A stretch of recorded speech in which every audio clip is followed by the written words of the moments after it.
Cylinder விஷயமா இப்போ வந்து பெரும் பரபரப்பா காலையில் 7 மணிக்கு வண்டிகளுக்கு நிரப்பக்கூடிய கேஸ் அந்த எல்பிஜி அவங்க வந்து சிஎன்ஜி வந்து க்ளோஸ் ஆகிடுச்சின்னு சொல்லி கான்செப்டில் அது ஒரு பரபரப்பாக செய்தியாக போயிட்டுருக்கு.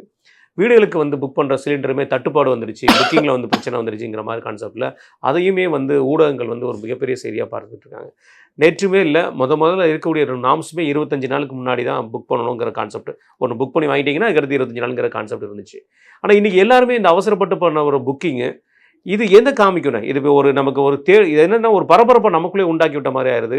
பல இடங்களில் ஃபோன் சுவிட்ச் ஆஃப் ஆகப்பட்டிருக்குன்னு சொல்கிறாங்க. இடங்களுக்கு போனால் அங்கே கூட்டம் அதிகமாக இருக்குன்னு சொல்லப்படுது. எப்படி பார்க்குறீங்க? இது ஊடகத்தோட செயல் சரியான பரபரப்பு இல்லை, பதட்டத்தை ஏற்படுத்தும், பேனிக்கை உருவாக்குறது.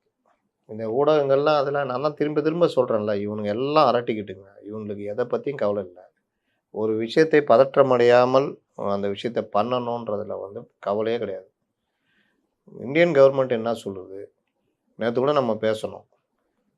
வணிக சிலிண்டர் பயன்பாட்டை நிறுத்திட்டாங்க. முழுவதும் இவர்களுக்கு வீட்டில் இருக்கிறவங்களுக்கான பயன்பாட்டுக்கான இதை கொடுக்கணும். 25-30 நாளைக்கு நமக்கு பிரச்சனை இல்லை, இருக்குது. அப்படியே இன்னொன்று உள்நாட்டு தயாரிப்புன்றது நம்ம சொன்னோம். கிட்டத்தட்ட 20-22% நம்ம உள்நாட்டில் தயாரிக்கிறோம். மற்ற இப்போ அமெரிக்காவில் ஒரு 10%.